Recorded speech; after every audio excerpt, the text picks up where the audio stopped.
എല്ലാവർക്കും നമസ്കാരം. മരണശേഷം എന്ത് സംഭവിക്കുന്നുവെന്ന് നിങ്ങൾ എപ്പോഴെങ്കിലും ചിന്തിച്ചിട്ടുണ്ടോ? പല മതങ്ങളും അവരുടെ വിശ്വാസത്തെ അടിസ്ഥാനമാക്കി മരണാനന്തര ജീവിതത്തെക്കുറിച്ച് പറയാറുണ്ട്. ചില ആളുകൾ അവരുടെ ഭാവനയുടെ അടിസ്ഥാനത്തിൽ മരണാനന്തര ജീവിതത്തെ വ്യാഖ്യാനിക്കാറുണ്ട്. എന്നാൽ നമ്മൾ ഇന്ന് ഉപനിഷത്തുക്കൾ എന്ത് പറയുന്നു എന്നാണ് ചർച്ച ചെയ്യാൻ പോകുന്നത്. നമുക്കറിയാം, മനുഷ്യൻ ജനിക്കുന്നു, മരിക്കുന്നു.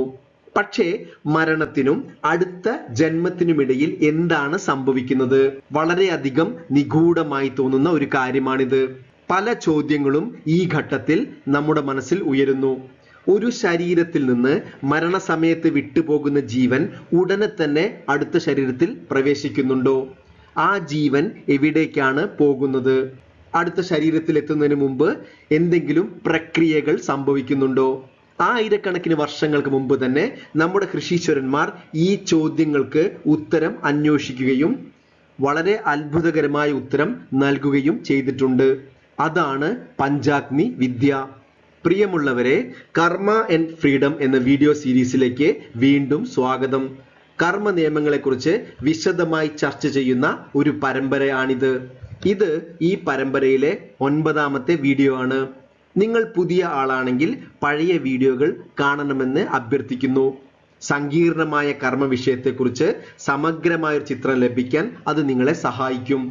കർമ്മ നിയമം, ആരാണ് കർമ്മം ചെയ്യുന്നത്, ജനന മരണ രഹസ്യം, കർമ്മബന്ധം, അങ്ങനെ ഒരുപാട് പ്രധാനപ്പെട്ട വിഷയങ്ങൾ നമ്മൾ ചർച്ച ചെയ്തു കഴിഞ്ഞു. ഇന്ന് നമ്മൾ മനുഷ്യ ജീവിതത്തിന്റെ ഒരു വലിയ ചോദ്യത്തിന് ഉത്തരം കണ്ടെത്താൻ ശ്രമിക്കുകയാണ്. മരണശേഷം ഒരു ജീവന് എന്താണ് സംഭവിക്കുന്നത്? ഉപനിഷത്തുക്കളുടെ സഹായത്തോടെ നമുക്ക് അതിനെക്കുറിച്ച് ചർച്ച ചെയ്യാം. ദ മിസ്സിംഗ് ഗ്യാപ്പ്, നമ്മൾ അറിയാത്ത രഹസ്യം. നമ്മൾ മനുഷ്യൻ ജനിക്കുന്നത് കാണുന്നു, മനുഷ്യൻ മരിക്കുന്നതും കാണുന്നു. ഒരു ജനനത്തിനും മരണത്തിനും ഇടയിലുള്ള കാലഘട്ടത്തിനെയാണ് ജീവിതം എന്ന് വിളിക്കുന്നത്. അത് എല്ലാവർക്കും വളരെ വ്യക്തമാണ്. എന്നാൽ വേദാന്തം പുനർജന്മത്തെക്കുറിച്ച് പഠിപ്പിക്കുന്നു. അത് കർമ്മ നിയമത്തിലൂടെ വിശദീകരിക്കുന്നു. അപ്പോൾ മരണത്തിന് ശേഷം ജനനത്തിന് മുൻപ് എന്താണ് സംഭവിക്കുന്നത്? സഞ്ചിത കർമ്മങ്ങൾ അനുഭവിക്കാൻ ഒരു ജീവൻ വീണ്ടും ജനിക്കുമെന്ന് നമ്മൾ മനസ്സിലാക്കി. അപ്പോൾ സ്വാഭാവികമായ ഒരു ചോദ്യം ഉയരുന്നു. മരണത്തിന് ശേഷം ജനനത്തിന് മുൻപ് എന്ത് സംഭവിക്കുന്നു? ഇത് നമുക്ക് വ്യക്തമല്ല. ജീവൻ എവിടേക്കാണ് പോകുന്നത്? അത് എന്താണ് ചെയ്യുന്നത്? ഇങ്ങനെ ഒരു പിടി ചോദ്യങ്ങൾക്കുള്ള ഉത്തരമാണ് പഞ്ചാഗ്നി വിദ്യ. എന്നാൽ പഞ്ചാഗ്നി വിദ്യ മനസ്സിലാക്കുന്നതിന് മുമ്പ് വളരെ പ്രധാനപ്പെട്ട 2 കാര്യങ്ങൾ നമ്മൾ മനസ്സിലാക്കേണ്ടതുണ്ട്. The inevitable circle. ആദ്യം നമുക്ക് ഒരു മനുഷ്യ ജീവിതത്തിൽ ഒഴിവാക്കാനാകാത്ത ഒരു ചക്രത്തെക്കുറിച്ച് മനസ്സിലാക്കാം. നോക്കൂ, നിങ്ങൾ ജനിക്കുന്നു, കുറച്ചു കാലത്തിന് ശേഷം നിങ്ങൾ മരിക്കുന്നു. എന്നാൽ നമ്മൾ മനസ്സിലാക്കി, മരണത്തിന് ശേഷം നമുക്ക് വീണ്ടും പുനർജനിക്കുന്നു, വീണ്ടും നമ്മൾ മരിക്കുന്നു, നമ്മൾ വീണ്ടും ജനിക്കുന്നു, വീണ്ടും മരിക്കുന്നു. ഇത് ഒരു ചക്രം സൃഷ്ടിക്കുന്നു, ഒരിക്കലും അവസാനിക്കാത്ത ഒരു ചക്രം. ഇതിൽ നിന്ന് ഒരു കാര്യം വ്യക്തമാണ്: നിങ്ങൾ ജനിച്ചാൽ നിങ്ങൾ മരിക്കും എന്നത് ഉറപ്പാണ്. എന്നാൽ മറ്റൊരു സത്യം കൂടി നമ്മൾ മനസ്സിലാക്കി, നമ്മൾ മരിച്ചാൽ വീണ്ടും ജനിക്കും എന്നത്. ഇതാണ് ജനന മരണ ചക്രം. വേദാന്തം ഇതിനെ സംസാര ചക്രം എന്ന് വിളിക്കുന്നു. ഭഗവത്ഗീതയിൽ ഭഗവാൻ കൃഷ്ണൻ ഇതിനെക്കുറിച്ച് വ്യക്തമാക്കുന്നുണ്ട്. അർജുനൻ തന്റെ ബന്ധുക്കളുടെ മരണത്തെക്കുറിച്ച് ദുഃഖിച്ചിരിക്കുമ്പോൾ ഭഗവാൻ കൃഷ്ണൻ പറയുന്നതാണിത്. 2ാം അധ്യായത്തിലെ 27ാമത്തെ ശ്ലോകം.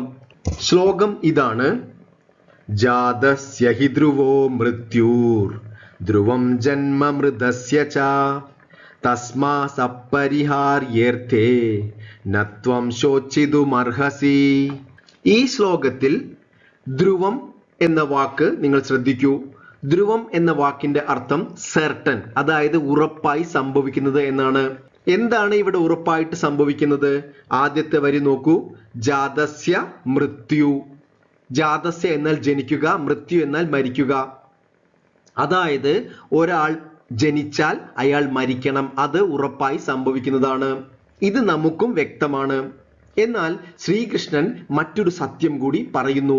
2ാമത്തെ വരി നോക്കൂ: മൃതസ്യ ച ജന്മ ധ്രുവം എന്ന് പറയുന്നു. അതായത് മരിച്ചാൽ നീ ഉറപ്പായിട്ടും ജനിക്കും എന്ന് പറയുന്നു. അതായത് ജനിച്ചാൽ മരിക്കണം, മരിച്ചാൽ ജനിക്കണം.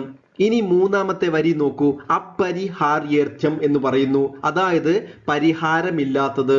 പരിഹാരമില്ലാത്തത് എന്നതിനർത്ഥം സോൾവ് ചെയ്യാൻ കഴിയാത്തത് എന്നല്ല, മറിച്ച് ഒഴിവാക്കാൻ കഴിയാത്തത് എന്നാണ്. അൺഅവോയ്ഡബിൾ അല്ലെങ്കിൽ ഇൻഎവിറ്റബിൾ എന്നാണ് അർത്ഥം. അതുകൊണ്ട് ഒരു മനുഷ്യ ജീവന് ജനന മരണ ചക്രത്തിൽ നിന്നും ഒരിക്കലും ഒഴിവാകാൻ കഴിയില്ല. ഏതുവരെ? ആത്മജ്ഞാനത്തിലൂടെ മോക്ഷം നേടുന്നത് വരെ. പ്രിയമുള്ളവരെ, ഇതിൽ നിന്ന് ഒരു കാര്യം വ്യക്തമാണ്.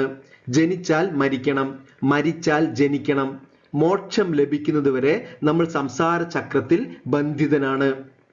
ഇനി നമ്മൾ നോക്കാൻ പോകുന്നത് ആരാണ് ഈ സംസാര ചക്രത്തിലൂടെ സഞ്ചരിച്ചു കൊണ്ടിരിക്കുന്നത്, ജനന മരണങ്ങൾക്കിടയിലൂടെ ആരാണ് സഞ്ചരിച്ചു കൊണ്ടിരിക്കുന്നത് എന്ന് നോക്കാം. Who is the traveller? ആരാണ് ആ സഞ്ചാരി? ഇത് വളരെ പ്രധാനപ്പെട്ട ഒരു പോയിന്റ് ആണ്. അതുകൊണ്ട് നിങ്ങൾ ശ്രദ്ധിച്ച് മനസ്സിലാക്കണം എന്ന് അഭ്യർത്ഥിക്കുന്നു. നോക്കൂ, ഒരു സ്ഥൂല ശരീരം മരിക്കുന്നു. ഇനി ഒരു സ്ഥൂല ശരീരം ജനിക്കുന്നു. എന്നാൽ ഒന്നാമത്തെ സ്ഥൂല ശരീരത്തിൽ ഇല്ലാത്തതും രണ്ടാമത്തെ സ്ഥൂല ശരീരത്തിൽ ഉള്ളതുമായ ഒരു സംഗതിയുണ്ട്. അതാണ് സൂക്ഷ്മ ശരീരം അല്ലെങ്കിൽ സട്ടിൽ ബോഡി. വേദാന്തത്തിന്റെ ഭാഷയിൽ ജീവൻ. അതായത് ഒരു ശരീരത്തിൽ നിന്ന് മറ്റൊരു ശരീരത്തിലേക്ക് മരണശേഷം യാത്ര ചെയ്യുന്നത് സട്ടിൽ ബോഡി, നമ്മളുടെ ജീവനാണ്. എന്തുകൊണ്ടാണ് ജീവൻ സഞ്ചരിക്കുന്നത്? പഴയ വീടുകളിലൂടെ നമ്മൾക്കറിയാം, ഒരു ജീവനാണ് എല്ലാ കർമ്മങ്ങളും ചെയ്യുന്നത്. കർമ്മ നിയമപ്രകാരം ആരാണോ കർമ്മം ചെയ്യുന്നത് അവർ തന്നെ കർമ്മഫലം അനുഭവിക്കണം. അപ്പോൾ ഈ ജീവനാണ് കർമ്മഫലവും അനുഭവിക്കുന്നത്. നമുക്കറിയാം, സഞ്ചിത കർമ്മങ്ങളായി ഒരുപാട് കർമ്മഫലങ്ങൾ നമുക്ക് അനുഭവിക്കാൻ ബാക്കിയുണ്ട്. അതുകൊണ്ട് ഓരോ ജന്മങ്ങളായി എടുത്ത് ആ കർമ്മഫലങ്ങൾ അനുഭവിക്കുന്നു. അങ്ങനെ ഈ സംസാര ചക്രത്തിൽ ഈ ജീവൻ സഞ്ചരിച്ചു കൊണ്ടേയിരിക്കുന്നു.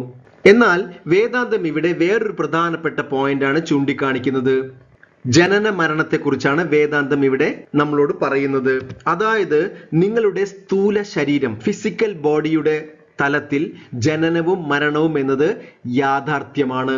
എന്നാൽ നിങ്ങളുടെ സൂക്ഷ്മ ശരീരം, സട്ടിൽ ബോഡി, ഇതിന്റെ തലത്തിൽ ജനനവും മരണവും എന്നത് വെറും ഒരു യാത്രയാണ് അല്ലെങ്കിൽ ഒരു ട്രാൻസിഷൻ ആണ് എന്ന് പറയുന്നു.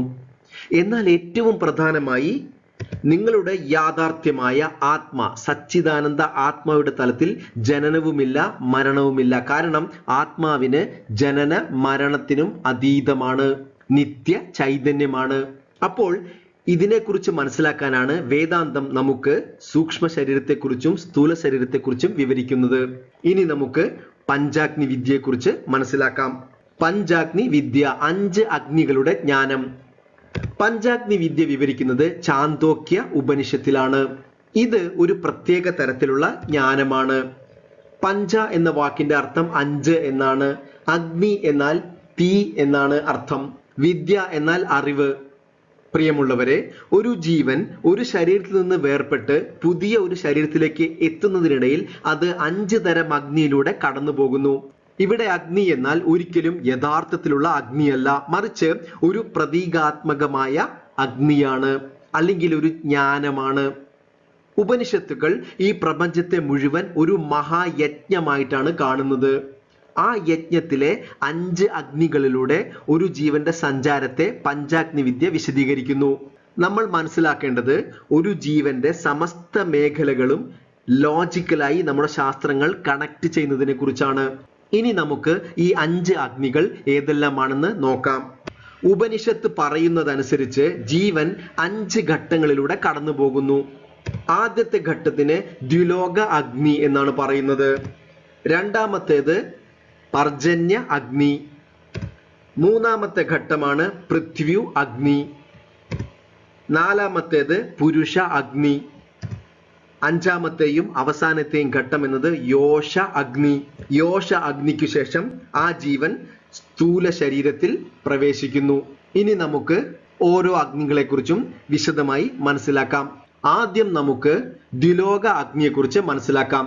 ദ്വിലോക അഗ്നിയെക്കുറിച്ച് അറിയുന്നതിന് മുമ്പ് ശാസ്ത്രങ്ങളിൽ 14 ലോകങ്ങളെക്കുറിച്ച് പറയുന്നുണ്ട്. അതിനെക്കുറിച്ച് ചുരുക്കി ഒന്ന് നമുക്ക് മനസ്സിലാക്കേണ്ടതുണ്ട്. അപ്പോൾ നമ്മൾ ഇപ്പോൾ ജീവിക്കുന്നത് ഈ ഭൂലോകത്താണ്, ഭൂമിയിലാണ്. ഈ ഭൂമിയെ വേദാന്തം ഭൂലോകം എന്ന് വിളിക്കുന്നു. പുരാണങ്ങളിൽ പറയുന്നതനുസരിച്ച് ആകെ 14 ലോകങ്ങൾ ഉണ്ട്. ഭൂലോകത്തിന് മുകളിൽ 6 ഉയർന്ന ലോകങ്ങളുണ്ട്. ഒരു ജീവൻ സമ്പാദിക്കുന്ന പുണ്യത്തിനനുസരിച്ച് അത് ഉയർന്ന ലോകങ്ങളിൽ എത്താൻ കഴിയും. ഇതാണ് ആ 6 ഉയർന്ന ലോകങ്ങൾ. ഏറ്റവും ഉയർന്നതിനെ ബ്രഹ്മലോകം എന്നാണ് പറയുന്നത്, അല്ലെങ്കിൽ സത്യലോകം എന്ന് വിളിക്കുന്നു. അതുപോലെ ഭൂലോകത്തിന് താഴെയായി 7 താഴ്ന്ന ലോകങ്ങളും ഉണ്ട്. ഒരു ജീവൻ ചെയ്യുന്ന പാപകർമ്മങ്ങളുടെ ഫലമായി താഴ്ന്ന അവസ്ഥകൾ അനുഭവിക്കുന്നു. ഇതാണ് ആ 7 ലോകങ്ങൾ. ഇതിൽ ഏറ്റവും താഴ്ന്നതാണ് പാതാളം എന്നറിയപ്പെടുന്നത്. എന്നാൽ നമ്മൾ മനസ്സിലാക്കേണ്ട പ്രധാനപ്പെട്ട കാര്യം എന്തെന്നാൽ ഈ 14 ലോകങ്ങളും സംസാര ചക്രത്തിന്റെ ഉള്ളിലാണ്. ഇതിൽ ഏത് ലോകത്തിൽ പ്രവേശിക്കുന്ന ജീവനും പുനർജന്മം ഉണ്ട്. വേദാന്തം ഒരിക്കലും നിങ്ങളെ സ്വർഗത്തിലോ ഉയർന്ന ലോകത്തിലോ എത്തിക്കാനല്ല, മറിച്ച് ഈ സംസാര ചക്രത്തിൽ നിന്ന് പുറത്തു കടക്കാനാണ് സഹായിക്കുന്നത്. അപ്പോൾ മരണശേഷം ഒരു ജീവൻ ആദ്യം ഇതിലെ ഏതെങ്കിലും ഒരു ലോകത്തിൽ പ്രവേശിക്കുന്നു. ഫലത്തിന്റെ കർമ്മഫലങ്ങൾ അനുസരിച്ച്, പുണ്യപാപത്തിന്റെ തോതുകൾ അനുസരിച്ചാണ് ജീവൻ ഈ ലോകങ്ങളിൽ പ്രവേശിക്കുന്നത്. ഇവിടെ നിന്ന് ജീവന്റെ യാത്ര ആരംഭിക്കുന്നു. അടുത്തത് പർജന്യ അഗ്നി. പർജന്യം എന്നാൽ മഴ എന്നാണ്. അതായത് മഴയുടെ ഒരു ലോകത്തിലേക്ക് ജീവൻ പ്രവേശിക്കുന്നു. ഉപനിഷത്ത് പ്രതീകാത്മകമായി പറയുന്നത് ജീവൻ മഴയുടെ ചക്രവുമായി ബന്ധപ്പെട്ടു പോകുന്നു എന്നാണ്.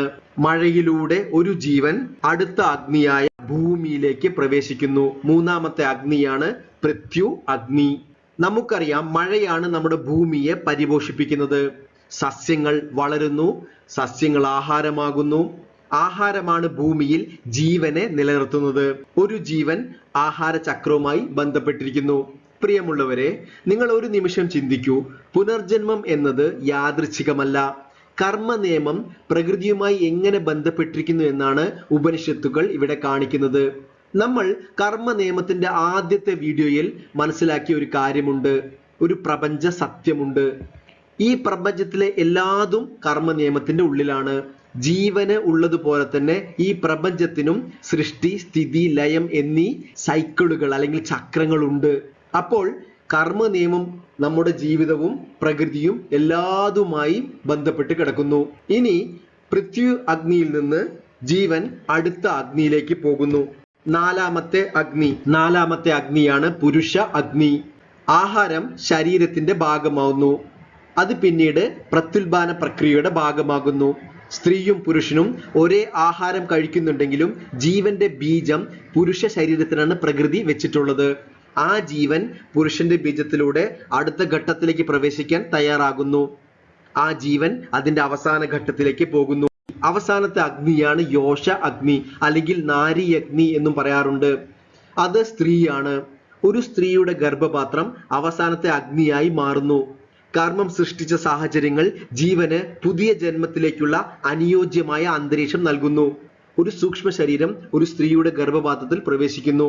അവിടെ നിന്നാണ് സ്ഥൂല ശരീരത്തിന്റെ വളർച്ച ആരംഭിക്കുന്നത്. സ്ഥൂല ശരീരം രൂപാന്തരം പ്രാപിച്ച് ജനനത്തിന് തയ്യാറാകുന്നു. അങ്ങനെ ജനനം സംഭവിക്കുന്നു. സംസാര ചക്രം വീണ്ടും തുടരുന്നു. ഒരു പുതിയ അധ്യായം തുടങ്ങുന്നു. പ്രിയമുള്ളവരെ, കർമ്മ നിയമത്തിലെ ഒരു പ്രധാന വിഷയം നമ്മൾ മനസ്സിലാക്കി. മരണത്തിന് ശേഷം ഒരു ജീവൻ എങ്ങനെ അടുത്ത ശരീരത്തിലേക്ക് എത്തുന്നു എന്ന് നമ്മൾ കണ്ടു. അതാണ് പഞ്ചാഗ്നി വിദ്യ. ഒരു ജീവൻ കടന്നു പോകുന്ന 5 അഗ്നികൾ നമ്മൾ കണ്ടു. ഇവിടെ നമ്മൾ മനസ്സിലാക്കേണ്ട പ്രധാനപ്പെട്ട ഒരു കാര്യം എന്താണെന്ന് വെച്ചാൽ, പുനർജന്മം എന്നത് കർമ്മ നിയമത്തിന്റെയും ഈശ്വര നിയമത്തിന്റെയും അടിസ്ഥാനത്തിലാണ് സംഭവിക്കുന്നത്. ഇത് വ്യക്തമാക്കാൻ വേണ്ടിയാണ് ഈ പഠനം. ഈ പ്രപഞ്ചത്തിൽ യാതൊന്നും യാദൃച്ഛികമായി നടക്കുന്നില്ല എന്ന് വേദാന്തം പറയുന്നു. നമ്മൾ ഈ വീഡിയോ അവസാനിപ്പിക്കാൻ പോവുകയാണ്. പഞ്ചാഗ്നി വിദ്യ ജീവന്റെ യാത്രയെ വിശദീകരിക്കുന്നു. പക്ഷേ വേദാന്തം അതിലും ആഴത്തിലുള്ള ഒരു ചോദ്യം ചോദിക്കുന്നു. ഈ ജീവൻ ആരാണ്? ഈ യാത്രക്കാരൻ ആരാണ്? അവസാനം ഉപനിഷത്തുകൾ വെളിപ്പെടുത്തുന്നത് നിങ്ങളുടെ യഥാർത്ഥ സ്വരൂപം ഈ യാത്രക്കാരനല്ല എന്നാണ്. നിങ്ങൾ സാക്ഷി ചൈതന്യമാണ്. ആത്മാവ് ഒരിക്കലും ജനിക്കുന്നില്ല. ആത്മാവ് ഒരിക്കലും മരിക്കുന്നില്ല. അതുകൊണ്ട് തന്നെ ആത്മാവ് യാത്രയും ചെയ്യുന്നില്ല. നമ്മൾ കണ്ടു, ജനനവും മരണവും സ്ഥൂല ശരീരത്തിനാണ്. യാത്ര എന്നത് നിങ്ങളുടെ സൂക്ഷ്മ ശരീരത്തിനാണ്. പക്ഷേ നിങ്ങളുടെ യാഥാർത്ഥ്യമായ ചൈതന്യം എപ്പോഴും സ്വതന്ത്രമാണ്. അതുകൊണ്ട് നമ്മുടെ ലക്ഷ്യം ആ ചൈതന്യത്തെ തിരിച്ചറിയുക എന്നതാണ്. ആത്മജ്ഞാനത്തിലൂടെ നമ്മൾക്ക് ഓരോരുത്തർക്കും ആ ചൈതന്യത്തെ തിരിച്ചറിയാൻ കഴിയട്ടെ എന്ന് പ്രാർത്ഥിക്കുന്നു. ഈ വീഡിയോ കണ്ടതിന് ഒരുപാട് നന്ദി. ചാനൽ സബ്സ്ക്രൈബ് ചെയ്യണമെന്ന് അഭ്യർത്ഥിക്കുന്നു. കർമ്മനിയമത്തിന്റെ അടുത്ത വീഡിയോയുമായി വീണ്ടും കാണാം. നന്ദി, നമസ്കാരം.